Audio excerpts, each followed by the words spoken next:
ربي بالمصطفى وفاطمة زهراء عجل لنا بي. نحمده ونصلي على رسوله الكريم. أما بعد فقد قال الله تعالى في القرآن العظيم وفي الفرقان المجيد رب اشرح لي صدري ويسر لي أمري واحلل عقدة من لساني يفقهوا قولي. وقال نبينا صلى الله عليه وسلم إنما الأعمال بالنيات. صدق الله العلي العظيم. அளவற்ற அருளாளனும் நிகரற்ற அன்புடையவனுமாகிய எல்லாம் வல்ல அல்லாஹ்வின் பெருமையை போற்றி சாந்தியும் சமாதானமும் பெருமான நபிகள் நாயகம் ஸல்லல்லாஹு அலைஹி வஸல்லம் அவர்களின் மீது அவர்களை பின்பற்றி வாழ்ந்த உத்தம சத்திய சஹாபாக்கள், தாபீன்கள், தபா தாபீன்கள், நாதாக்கள், உலமாக்கள், அவுலியாக்கள், நல்லவர்கள், நம்முடைய பெற்றோர்கள், நம்முடைய மனைவி மக்கள், நம்முடைய ஆசிரியர்கள், ஷைഖுமார்கள், உலக முஸ்லீம்கள் அனைவர்களின் மீதும் அல்லாஹ்வின் பற்றாக்கரணை எங்களுக்கு முறித்தாகட்டமாக ஆமீன் ஆமீன் யா ரப்பல் ஆலமீன். இனிய முறைங்க அல்லாஹ் நல்லடியார்களே, இன்றைய காலகட்டத்தில் திருமண வாழ்க்கை என்பது எவ்வளவு அழகாக, ஆடம்பரமாக, சந்தோஷமாக அந்த நிகழ்வுகள் நடக்கின்றதோ அதைவிட வேகமாக திருமணத்தினுடைய முறிவுகள் ஏற்பட்டு விடுகின்றன. தற்காலத்தில் இஸ்லாமிய சமூகத்திலும் இது அதிகமாக பரவிக்கொண்டு வருகின்ற காரணத்தினால் மேட்டுப்பாளையம் வட்டார ஜமாஅத் உலமா சபை குடும்பம் காப்போம் என்ற ஒரு தலைப்பை ஏற்படுத்தி ஒவ்வொரு மஹல்லாவிலும் இருக்கக்கூடிய ஆண்கள், பெண்கள் அனைவர்களுக்கும் இது சம்பந்தமான ஒரு விழிப்புணர்வை ஏற்படுத்த வேண்டும். இந்த விழிப்புணர்வுடைய பரக்கத்தினால் குடும்பங்கள் ஒற்றுமையாக சீரோடும் சிறப்போடும் வளமோடும் இருக்க வேண்டும் என்பதற்காக நிகழ்ச்சிகள் ஏற்பாடு செய்யப்பட்டது. அல்ஹம்துலில்லாஹ். இன்று பொன்விழா நகர் பள்ளியில் அந்த நிகழ்வு நடந்து கொண்டிருக்கின்றது.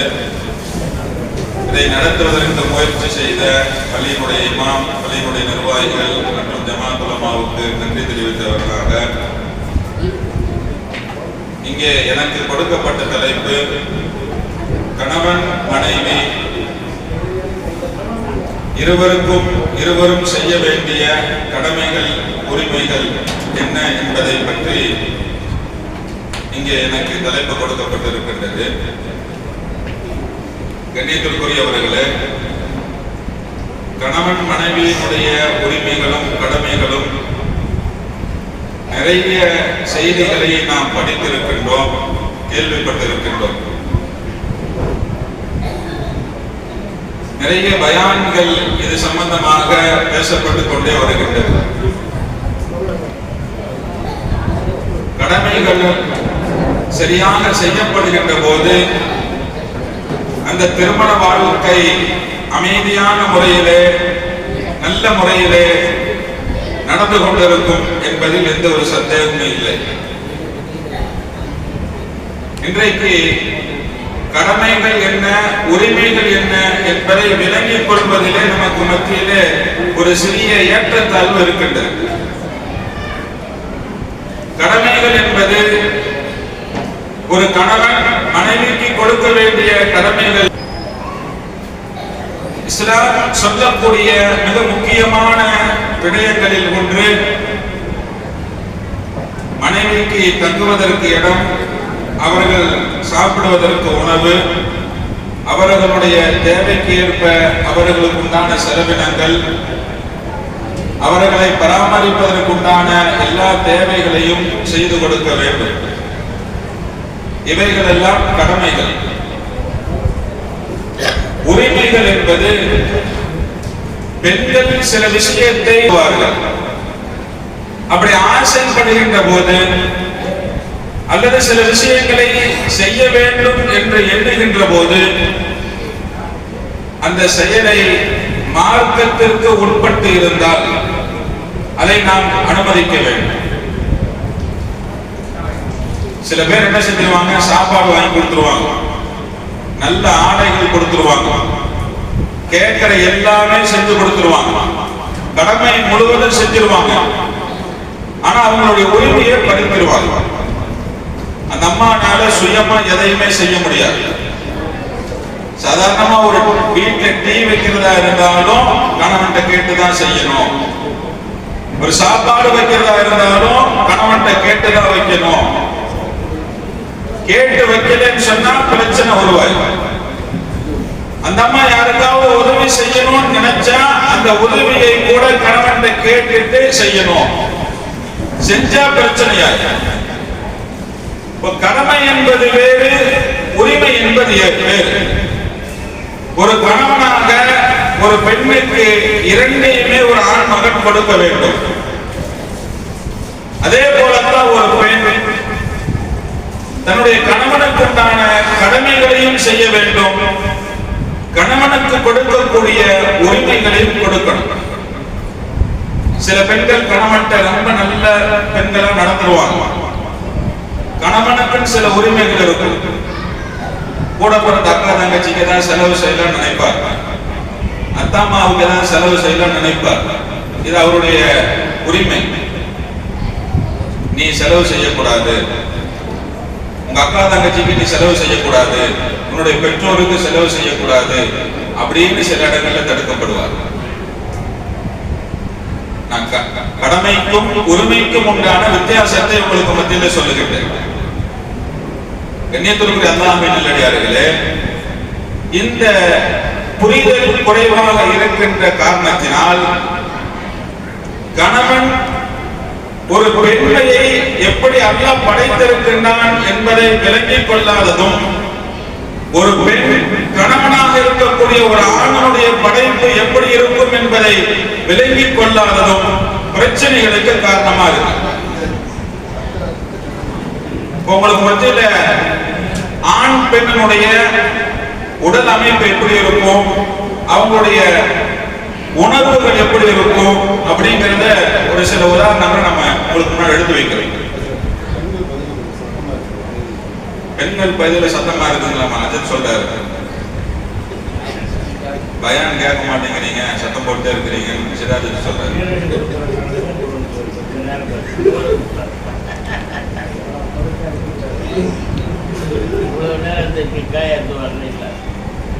அது பப்ஸ் கொடுத்தனா நம்ம பிரச்சனை.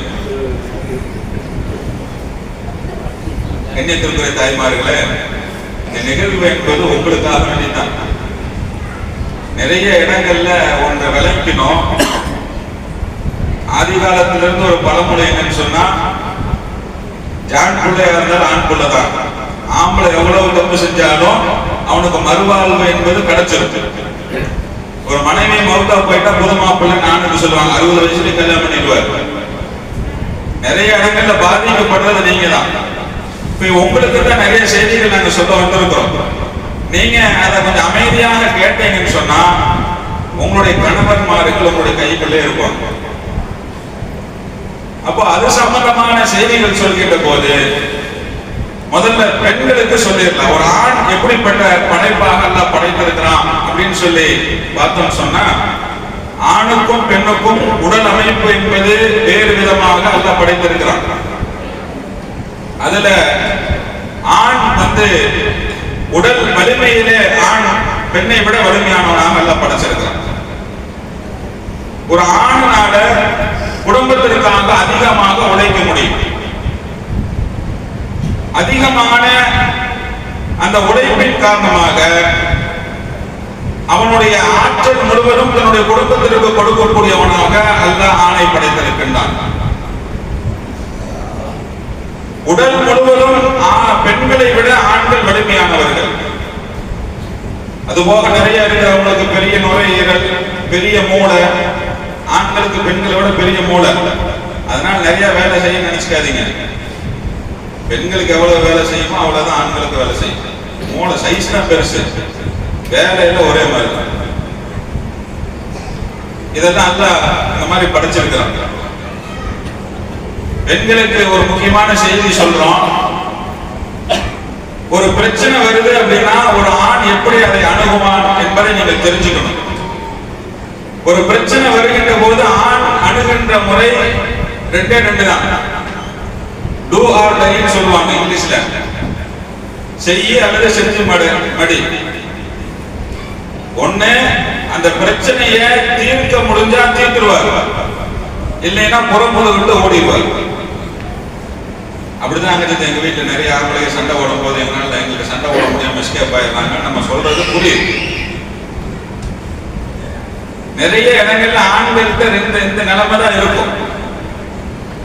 ஒரு பிரச்சனையை தீர்க்கின்ற போது அவங்க எப்படிப்பட்ட படைப்பாக படைச்சிருக்கான்னு சொன்னா, பிரச்சனையை தீர்ப்பதற்கு முயற்சி செய்வார்கள். முடியும் என்றால் அந்த பிரச்சனையை தீர்த்து விடுவார்கள். முடியவில்லை என்று சொன்னா அதை அப்படியே விட்டுருவாங்க. அதே போல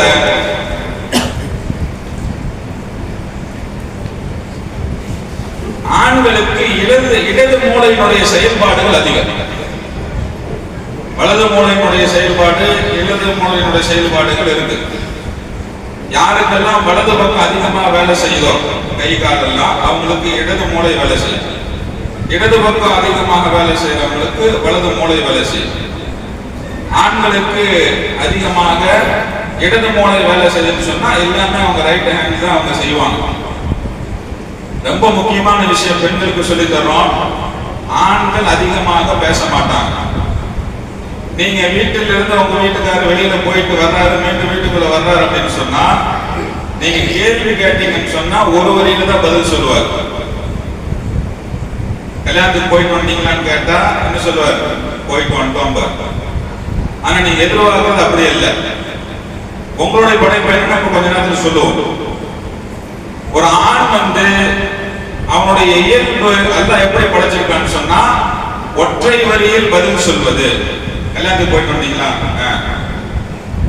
சாப்பிட்டீங்களா, இப்படித்தான் நம்ம பதில் சொல்லுவோம். ஆனா பெண்கள் இதை செய்ய மாட்டாங்க, விரும்ப மாட்டாங்க. ஒரு ஆண் ஒரு நாளைக்கு 7000 வார்த்தைகள் தான் பேசுவார். ஒரு ஆண் 7000 வார்த்தை தான் பேசுவார். அதனால பெண்கள் நீங்க நல்லா விளைவிக்கணும். கணவர் நம்மகிட்ட நிறைய நேரம் பேசணும்னு நினைச்சீங்கன்னு சொன்னா இயல்புல அவர் அப்படி பேச மாட்டார். இயல்புல அவருடைய படைப்பு அப்படி அல்ல. நீங்க கல்யாணத்துக்கு போயிட்டு வந்துட்டியா, சாப்பிட்டியா, வியாபாரம் பண்ணிட்டு வந்துட்டீங்களா, இவரை போய் பார்த்துட்டு வந்துட்டீங்களான்னு கேட்டீங்கன்னு சொன்னா அவர் உங்கள்ட்ட பதில் ஒற்றை வார்த்தையில தான் சொல்லுவார். அது அவரு தப்பு இல்ல.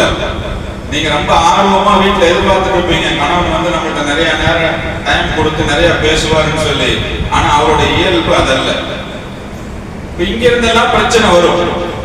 ஒரு கணவனை ஒரு ஆணை பெண் புரிந்து கொண்டால், ஒரு பெண்ணை ஒரு ஆண் புரிந்து கொண்டால் பிரச்சனைகள் குறைந்துவிடும் என்பதற்காக ஆண் பெண்ணுடைய உடல் அமைப்பினுடைய வேறுபாடுகளை உங்களுக்கு நாங்க சொல்றோம். அதே மாதிரி ஒரு ஆணுக்கும் பெண்ணுக்கும் எல்லாம் எப்படி படைச்சிருக்கான்னு சொன்னா, ஒரு ஆண் ஒரு பிரச்சனையை அணுகிற முறை எப்படி அணுகுவாருன்னு சொன்னா, அதனுடைய உண்மை தன்மையை விளங்கி அதை செயல்படுத்துவார். இப்போ ஆண்களுடைய மைண்டும் பெண்களுடைய மைண்ட் எப்படி இருக்குன்னு சொன்னா, பெண்களுடைய மைண்ட் எமோஷனல் மைண்ட், ஆண்களுடைய மைண்ட் லாஜிக்கல் மைண்ட். ஒரு ஆண் ஒரு பிரச்சனை வருதுன்னு சொன்னா பிரச்சனை எங்கிருந்து உருவாச்சுன்னு பார்த்து சொல்லுவார். உதாரணத்துக்கு ரோட்ல போயிட்டு இருக்கிறோம், ஒரு வாகன விபத்து ஏற்பட்டுருச்சு அப்படின்னு சொன்னா, நம்மளும் நம்ம மனைவியும் போறோம்னு சொன்னா ஒரு ஆண் என்ன செய்வார்? யாரு மேல தப்புன்னு பார்ப்பார். ஒரு அடிபட்டு ரத்தம் கீழே விழுந்து கிடக்குறாரு. அந்த ரத்தம் வந்தவரை பார்த்து பரிதாபப்படுறத விட அவரு வண்டியை தப்பா ஓட்டிட்டு போனாரா அல்லது எதிர்த்தாந்து வந்தவங்க தப்பா ஓட்டிட்டு வந்தாங்களான்னு சொல்லி ஒரு ஆண் பார்ப்பான். Logical mind. ஒரு பெண் என்ன செஞ்சுருவாங்க? பதட்டப்பட்டுருவாங்க. Emotional mind. ஐயோ கொலையில அடிச்சுட்டான், ரத்தம் வருது, அப்படி ஆயிட்டான் இப்படி ஆயிட்டான்னு சொல்லி என்ன செஞ்சிருவாங்க? பெண்கள் எமோஷனல் ஆயிடுவாங்க.